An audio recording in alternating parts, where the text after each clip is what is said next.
we couldn't get our act together in the last several years when we've seen some of the biggest breaches of our time, then I'm not quite sure if we're going to be able to get our act together for federal privacy legislation.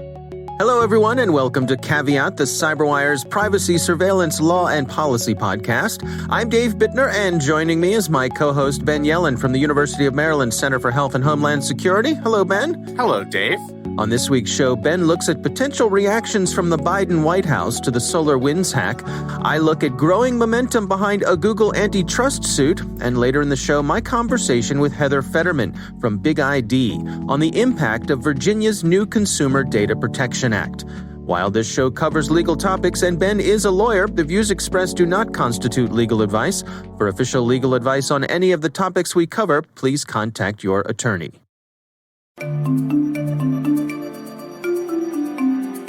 And now a few thoughts from our sponsors at KnowBe4. What do you do with risk? We hear that you can basically do three things. You can accept it, you can transfer it, or you can reduce it. And of course, you might wind up doing some mix of the three. But consider this. Risk comes in many forms, and it comes from many places, including places you don't necessarily control. Many an organization has been clobbered by something they wish they'd seen coming. So what can you do to see it coming? Later in the show, we'll hear some of KnowBe4's ideas on seeing into third-party risk. All right, Ben, let's dig into some stories. Why don't you start things off for us this week? My story this week comes from CyberScoop, written by Tim Starks, and it's about the Biden administration considering efforts to respond to both the SolarWinds attack and also the more recent exploitation of Microsoft Exchange servers, which affected millions of Americans, myself included. Oh. So one of the ideas that's been percolating in the administration is to come up with a rating system for U.S. software. And that's very similar to a couple of things. One is a system they have in Singapore that assigns labels or grades to Internet of Things devices based on their security features. So, if you have a IoT refrigerator on a voluntary basis, they can try and get, some sort of the equivalent to an Energy Star rating. Mm-hmm. Or maybe a crash test rating for cars, Exactly. This car is 5-star rated. Yeah, so this is, 5-star cybersecurity rated. The other similarity is to a system that exists in New York City. And if you've been to New York City, you walk around some neighborhoods, you'll see that there's a little letter embedded in the window of every storefront, or every restaurant bar, I should say. And that contains a letter grade, hopefully somewhere between A and C. And that's a grade on their cleanliness inspection. So somebody from New York City's inspections goes into the restaurant, sees if there are rats in the kitchen, right? cracks in the toilet, anything that might cause some sort of sanitary concern. And this system has actually been pretty successful. I was refreshing myself on articles related to the New York system, and it seems as if there was like a notable decrease in salmonella cases after they instituted this rating system. Oh, interesting. So this offers a lot of promise. There are kind of a couple of interesting angles I was thinking about with this story. One is as it relates to liability. This could potentially be a defense for a company that suffers a cyber breach. If you've received some sort of A rating from this rating system, that decreases the chances that you're acting negligently because you're up, on the latest standards. You've encouraged your users to download patches. You're using the most up-to-date technology. Right. And that could cut against your liability in any potential lawsuit. The problem I see with this, and this also came out in the New York City rating system, is corruption. So what happened in New York is well-connected people and well-connected restaurants would make a call to dispute their B ratings, call their friends at City Hall and say, why don't you, shift some things around?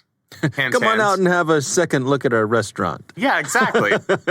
If you want to try some of our, delicious sirloin steak while you're here. Right. Absolutely. Yeah. So that definitely happened. This was when Mike Bloomberg was mayor, and that was actually a pretty big, significant public relations hit for the entire system. You worry about that a little bit here. If this rating system becomes the type of thing where Microsoft and Google can get in on the ground floor and try and lobby whomever the authority is. It's probably going to be a board set up by Congress to try and improve their ratings. And that could potentially increase their market share. And that might actually be disadvantageous to the smaller companies who don't have that level of influence. But I think it is still nonetheless a very interesting idea. It was actually based on a recommendation from the Solarium Commission to set up a type of board, and we'll have to see if they actually go through with it. What about coming at it from the opposite direction? I'm thinking, and this is absurd, but bear with me. The the liability side. That what if a company has a lousy rating and something bad happens, and they can go back and say, "Well, I mean, come on, we had a D rating and they used us anyway. You can't blame us. It's not like they weren't warned." It's all right there. Yeah, I have a feeling that's not going to bode well for their chances in court on viability. Right. One thing we see, we're talking about any type of tort, any type of civil lawsuit. Some of the best evidence you can have are two things. One, if you don't comply with some sort of statute, because that's evidence that you're being negligent if you're breaking the law. Right. The other is if you're not complying with industry custom. If you're in an industry where your competitors are getting A's and B's and you're getting D's and F's, that to me would be pretty compelling evidence that you're acting negligently and exposing your users to potential harm. And so that's not going to bode well for your chances in court. I do like your idea, though, where it's like, look, you've been warned. It's like,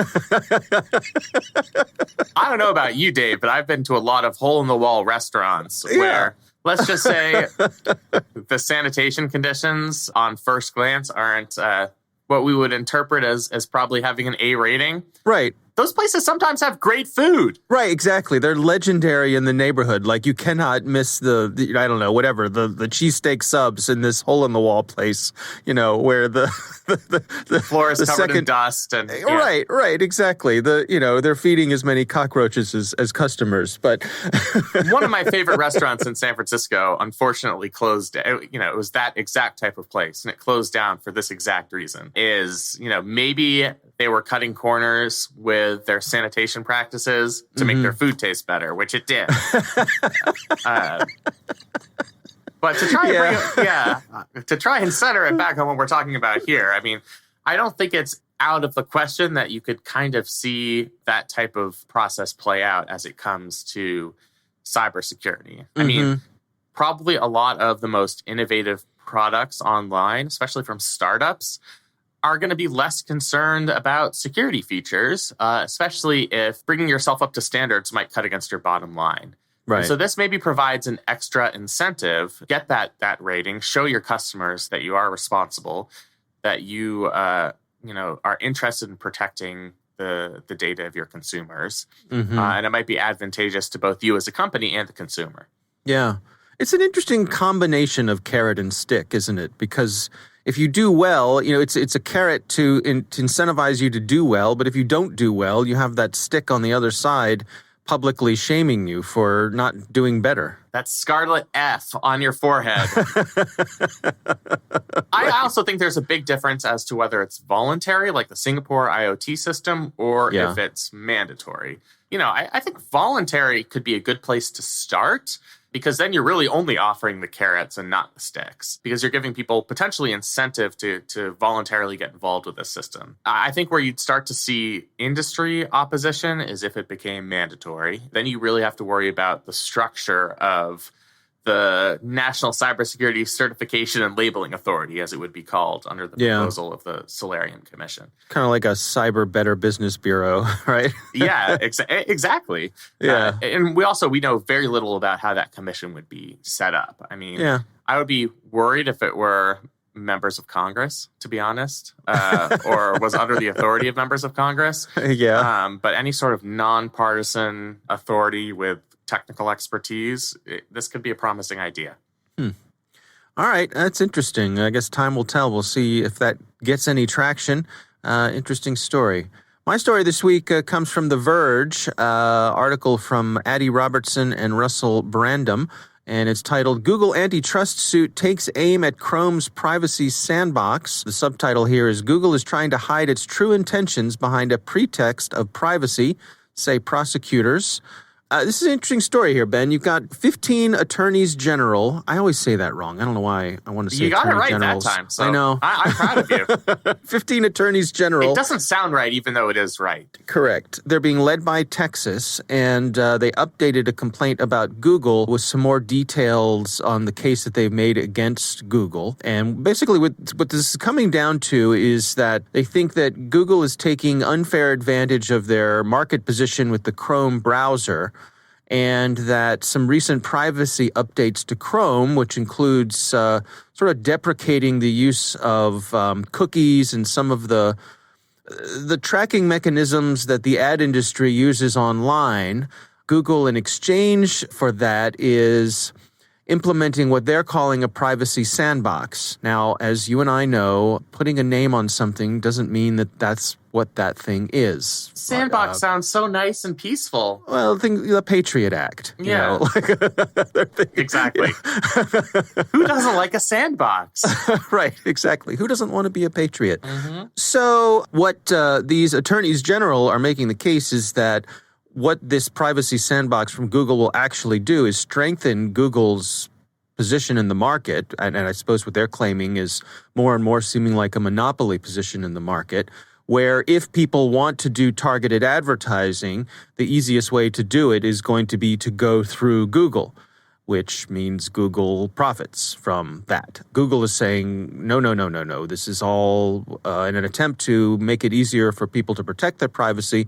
But obviously, these state attorneys general are skeptical of that, which is why they've got this lawsuit here. What's your take on this, Ben? So first, we should mention that this is just one lawsuit that Google is facing in the antitrust realm. So there's the original Texas complaint. There's a complaint led by Colorado's attorney general, joined by other attorneys general, which is about the manipulation of search results in violation of antitrust laws.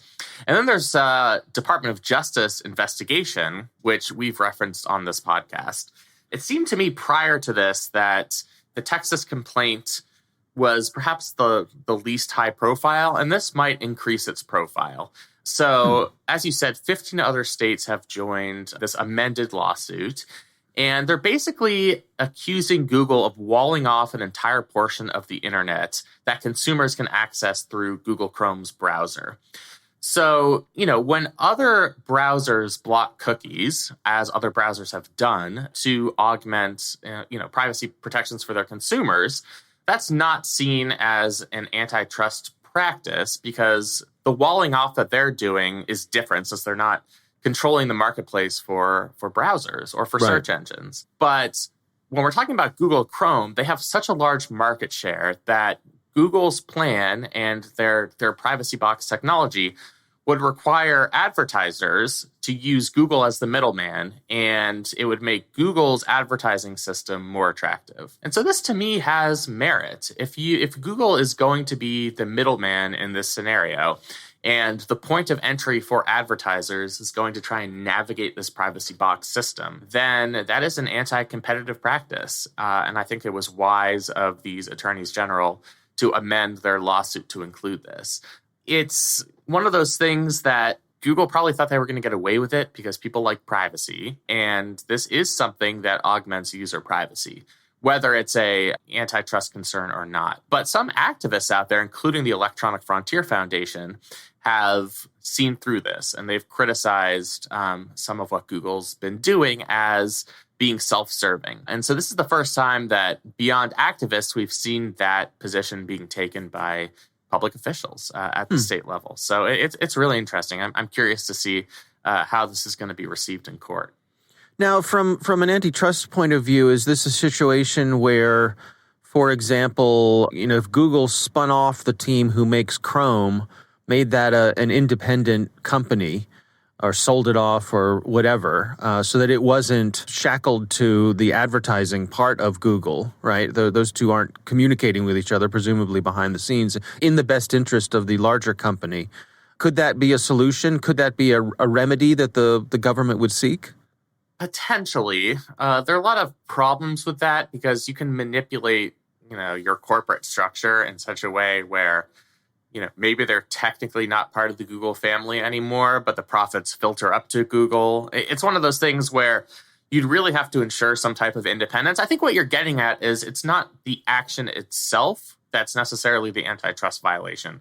It's the action combined with the fact that it's Google and they have this large market share. I don't know if that's going to be a proper remedy, and it's certainly not one that Google wants. I mean, it's one of the most profitable parts of their portfolio is having this gargantuan advantage in browsers.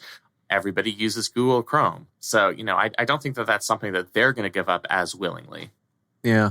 And I suppose that we're in this for the long haul, right? None of this is going to get solved quickly, right? Never. No. I mean, this is going to take years. As I said, this is part of several lawsuits against Google. We've now seen, this complaint amended. There could be further amendments to the complaint.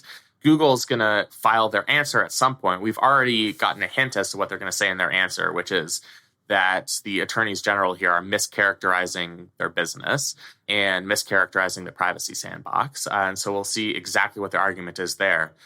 But then, we could be talking about years of discovery where the court and attorneys for each side try and dig into exactly how Google has tried to illegally take advantage of its position in the marketplace. And yeah, that takes a really, really long time. And a lot of attorneys are going to get very rich off this lawsuit. Unfortunately, I'm not one of them, but somebody's going to get very lucky. Right. Most importantly, yeah. All right. Well, again, that story is from The Verge, and we'll have a link to that in the show notes. It's time to move on to our listener on the line. We got a nice note from a listener in the UK, someone named Ricky, and they write in and say, in part, I'm an avid listener from the UK and love the podcast. Well, thank you, Ricky. We appreciate that. Part of their message says, Clearview AI may have been able to get away with scraping data, and precedents seem to have been set in the U.S. Now, as per your discussion about Instagram having the right to offer image embedding to other sites and the copyright claim is relinquished once uploaded, how granular could one get with this premise as far as your understanding of their terms are? For example, once the image is uploaded, encoded, and stored in the most accurate technical sense, there will be differences in the ones and zeros when you really get down to it. In addition, any backup of that image, when duplicated, is by definition not the same image.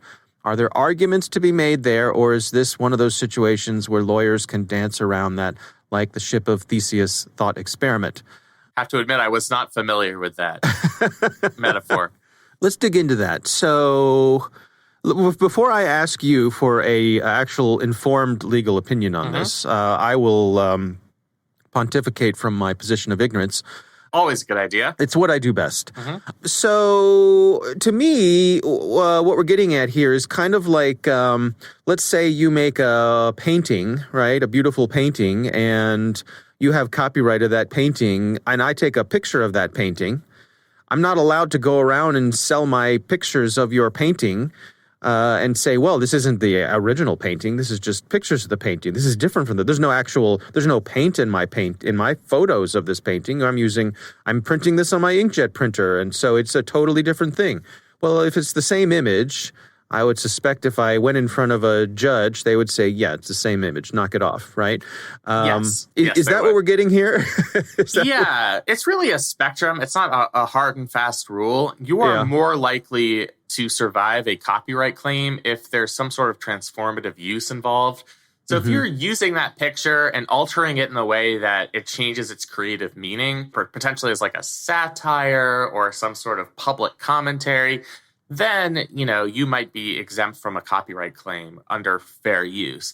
If there are minor changes in the zeros and ones, that's not going to vitiate the copyright claim. So even if the image is minimally altered, that's ultimately up for a judge and a jury to decide. Right. But it's highly unlikely that the copyright claim will be vitiated in that circumstance. Yeah, this also reminds me of, some of the arguments back in the days, the early days when people were talking about software piracy and music piracy, where, that difference between walking into a brick and mortar store and walking out with a record album without paying for it versus making a digital copy of a digital file, is something actually lost. In other words, rather than the physical good being lost, the potential revenue has been lost. Yeah. And what's the difference there? Yeah, I mean, ultimately, after a series of lawsuits and protestations by some of our favorite musicians, it turned out that was a copyright claim. There's a reason we don't use Napster and LimeWire anymore. Right. Because, that music in and of itself has value even in the absence of something physical. Yeah. I think that's really the appropriate analogy here. All right. Well, we thank our listener for sending in that good question. We would love to hear from you. Our phone-in number is 410-618-3720. You can also send us an email. It's caveat@thecyberwire.com. So let's return to our sponsor KnowBefore's question. How can you see risk coming, especially when that risk comes from third parties? After all, it's not your risk until it is. Here's step 1. Know what those third parties are up to. KnowBefore has a full GRC platform that helps you do just that. It's called KCM, and its vendor risk management module gives you the insight into your suppliers that you need to be able to assess and manage the risks they might carry with them into your organization. With KnowBefore's KCM, you can vet, manage, and monitor your third-party vendors' security risk requirements.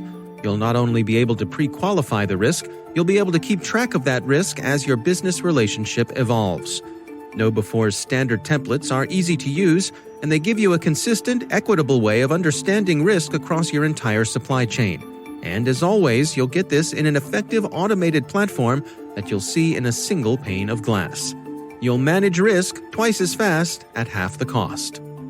Go to kb4.com/KCM and check out their innovative GRC platform. That's kb4.com/KCM.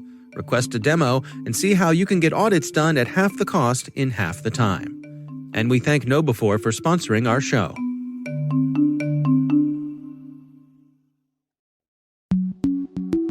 Ben, I recently had the pleasure of speaking with Heather Fetterman. She's from a company called Big ID.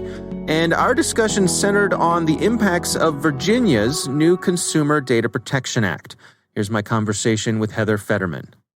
The Commonwealth has basically taken bits of GDPR and CCPA, the California privacy law, and created its own version of comprehensive consumer privacy legislation.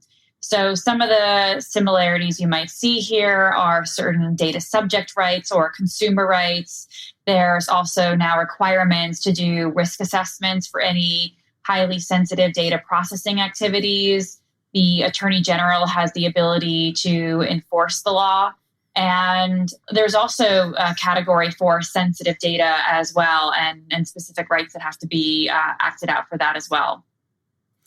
Can you give us an idea of what this means to your average Virginia resident here? How could this affect them? The good news is that any Virginia resident that wishes to exercise their consumer rights with an organization that does business with Virginians, not necessarily in the state of Virginia, but it meets a certain threshold. So I believe it's around 100,000, but I can confirm that offline. Essentially, they can go to their website, they can exercise their rights and basically say, I want to know what data you have about me. I want the ability to download that data. I want the ability for you to delete that data. Now, the one thing to keep in mind with this is that there are a number of exceptions. So any businesses that are considered a financial institution, they're essentially exempt. If they're a healthcare institution, they are exempt. There are several other exemptions as well. So there are rights for Virginians, but it's somewhat limited in scope as to what those businesses are. What about for a major platform, say like Facebook, who's sort of famous or dare I say notorious for vacuuming up all sorts of information about folks? Is this sort of thing going to affect them? Yes, Facebook would fall squarely within the sort of company that this would affect. And how would it affect them? What sort of things would they have to accommodate? Essentially, what would be somewhat different is they would have to say to any Virginia consumer that wants to exercise their right that they would be able to exercise their right. So what they're doing in California would basically become an extension of what they're doing in Virginia. It's interesting to me that this includes what's referred to as data minimization. Am I correct in my understanding that the organizations, it's okay for them to collect the data that they need, but really no more than that? Yes, data minimization, it's been one of the long-standing privacy principles. And there's a set of privacy principles that have been around since the early 1980s. And the idea with data minimization is that you collect the minimum amount of data that you need for a given processing activity. On the flip side of that is once you're done with that data, then you can delete it, you can archive it. If there's any duplicate data, then you can get rid of that duplicative data. So how would this affect, say, we hear about these apps, for example, like, weather apps that are gathering up our location data that, in exchange for getting information about the weather, our location data gets collected and then gets sold off. Would this fall under something like this, that my location doesn't, have anything to do with my desire to see what the weather is going to be like? Well, it depends, because in the case of a weather app, location typically would be necessary. If I'm in California, then the weather in New York, while it might be interesting, it's not really going to be relevant to me if I'm waking up in Los Angeles one morning.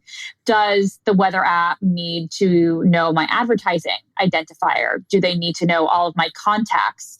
In that sense, it becomes a bit more of a slippery slope, and I would say no. So for a weather application makes total sense to me. But once we start going into other types of information, then it becomes a bit more unclear. So it's up to the developers of these applications, as well as their businesses and their teams, to say, what do we need to create a functional product or service that's actually going to be in the best interest of our users? Now, does this still make these sorts of things opt out? In other words, the providers don't have to ask you if you want to opt in. They merely have to give you the option for opting out. Is that accurate? It's another one of those, it depends. It gets a little messy depending on where in the world you are, what's your residency, and what type of data you're dealing with. I think a general rule of thumb is that there's certain sort of data types in which it becomes more opt-out. So a clear example might be when you unsubscribe from marketing emails, that's an opt-out. Opting in is when, let's say you're downloading a mobile app and they ask you, can this app collect your location? Can they collect your contacts? That's an opt-in. So those are different types of examples of where it's consent basically becomes a sliding scale. Within these various regulations, though, there are nuances or differences between when it needs to be opt-out versus opt-in. So the General Data Protection Regulation, GDPR, it's considered to be more of an opt-in regime for data collection as one of the legal bases for processing data.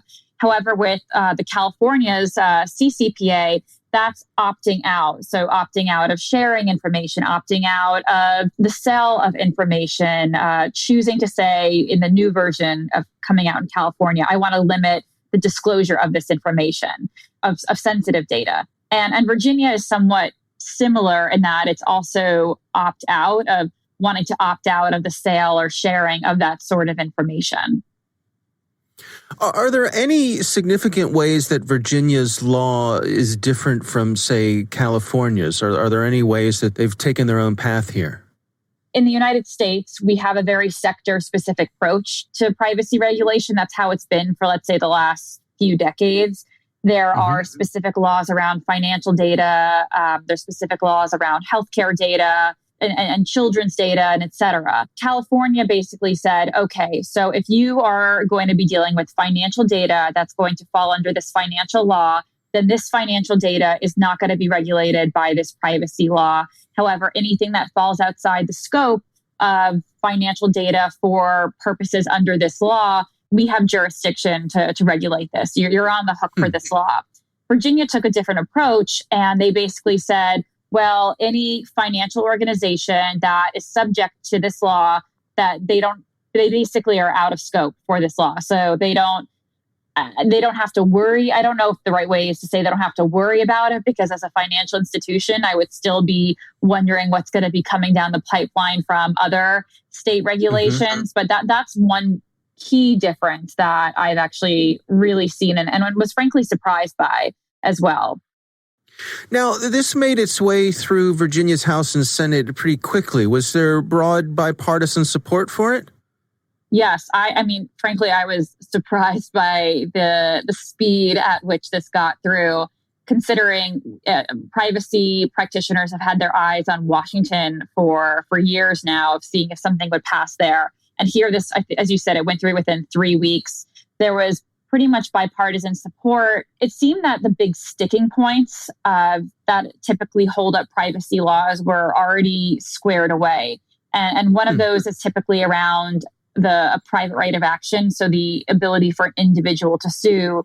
And that is not included in this law. It would just be the Attorney General enforcing this, which, just to add to your earlier question about differences, the California one does have the right for individuals to sue if there is a data breach. I see. As we record this, is this still on the governor's desk to be signed? Correct. I believe it fell on the governor's desk last Friday, and the governor has 7 days for official signature. But I would be very, very surprised if the governor did not sign this, considering the broad bipartisan support here, and it generally looks good for the state of Virginia. Where do you suppose we're headed with this? I mean, do you think we're going to continue to see the state-by-state approach to this, or could we eventually see something happen at the federal level? I'm going with the former. We're going to see more state-by-state activity. There's been a number of states that have been looking at their own privacy laws. Florida's governor has come out with an announcement. New York has come out with an announcement. Minnesota, Oklahoma, North Dakota. There's a bunch of states that are having active discussions. Virginia was the first one to get their act together. In terms of federal, I'm somewhat skeptical that we're ever going to get there. If it's going to happen, it could potentially happen the next few years. But even then, I look at what our landscape is when it comes to security. And we have now 50 different state data breach notification laws. And if we couldn't get our act together in the last several years, when we've seen some of the biggest breaches of our time, then I'm not quite sure if we're going to be able to get our act together for federal privacy legislation. Yeah, that's a really interesting insight. When does this go into effect? When do Virginians get to enjoy the benefits of this law? It would be January 1st, 2023, which is the same day that the new version of California's law, the California Privacy Rights Act, also goes into effect. So there's a bit of a ramp-up period here where I suppose organizations have time to plan and put things in place? Correct. And that's a good thing, ultimately, for 2 reasons. One, it's giving, if the federal lawmakers really want to do something, I mean, it's giving them the signal that, they've got 2 years to basically get their act together. And also, for any organizations in America that have taken a California-only approach, this might be a signal for them to take a bit of a wider approach to any consumers that want to exercise their rights, because this is going to only continue to be a trend of allowing consumer rights to be part of a state regulation. And it's going to look somewhat kludgy in your privacy statement if you're saying only Virginians, only Californians. So I'm really hoping that at least is something that comes out of this. And what sort of advice are you giving folks who are on the other side of this, who are providing these online services and are going to have to comply with this law? To me, it's about taking a practical approach when it comes to managing these various regulations, to managing your data rights. So it really starts with knowing the data, having a clear sense of where your data is, whose data it is. So a clear data mapping strategy program in place. And from there, I always like to look at what the similarities are between these various regulations and see, okay, so I know that California, Virginia, GDPR, these are all the similar requirements. So I can focus on these and then start to go into what the nuances might be. So really starting from the data layer, then going into what are the similarities, and then finally we can drill into the details. The one thing that, I think will be interesting for state regulation will be this question around private right of action, because that's really going to be the sticking point as to whether these state laws will get passed. And to me, that's why the Virginia law did get passed. Well, it's not officially passed, but that it has gone through so smoothly. And I'll be curious to see if that's going to be the case with other state laws. So I'll be very curious to watch out for that private right of action prong going into the next year. But this is just the first of an onslaught of regulation we're going to be seeing, not the last. All right, Ben, what do you think? First of all, it's exciting. I know we talked about this a few weeks ago, but really we have our second in the nation law of this type after California's law. I think the Virginia law, as Heather said, takes aspects of both the CCPA and the GDPR. And, it's just going to be really exciting and interesting to see how this plays out in the next couple of years before this law and the revised version of the CCPA go into effect in 2023. I also kind of glommed onto what she said at the end, where so much of what I look at in these laws is that private right of action, because that's really what gives the consumers a lot of power. And, without that, I think there's going to be more industry support for this legislation, for this type of legislation, but the legislation isn't going to be as robust. So I think that's a really interesting dividing line. And we're going to start to see more of these laws. It's not going to stop at California and Virginia. So you not only are going to have to deal with compliance issues with multiple states, but you're going to have to think about how they all fit together and whether this could be the impetus for some sort of federal data privacy law. Yeah. So I thought it was a really interesting interview. Yeah, it's just a quick note too, as some of our listeners have pointed out, that it's not as if only California and Virginia have these laws either. In fact, California gets all the attention, but there are some other states that have implemented privacy laws, I believe even ahead of California. Yeah, California's is the most comprehensive and the most like GDPR, which is why people reference it. But, we've talked about other states where they have at least segments of similar data privacy legislation, Illinois, for example, being one of them. So, it is not just these two states. I think what's distinguishing about California and now Virginia is the comprehensive nature of the legislation. Mm-hmm. All right. Well, again, our thanks to Heather Fetterman from Big ID for joining us. We do appreciate her taking the time. We want to thank this week's sponsor, KnowBe4. If you go to kb4.com/KCM, you can check out their innovative GRC platform. That's kb4.com/KCM. Request a demo and see how you can get audits done at half the cost in half the time. That is our show. We want to thank all of you for listening. The Caveat podcast is proudly produced in Maryland at the startup studios of Data Tribe, where they're co-building the next generation of cybersecurity teams and technologies. Our senior producer is Jennifer Iben. Our executive editor is Peter Kilpie. I'm Dave Bittner. And I'm Ben Yellen. Thanks for listening.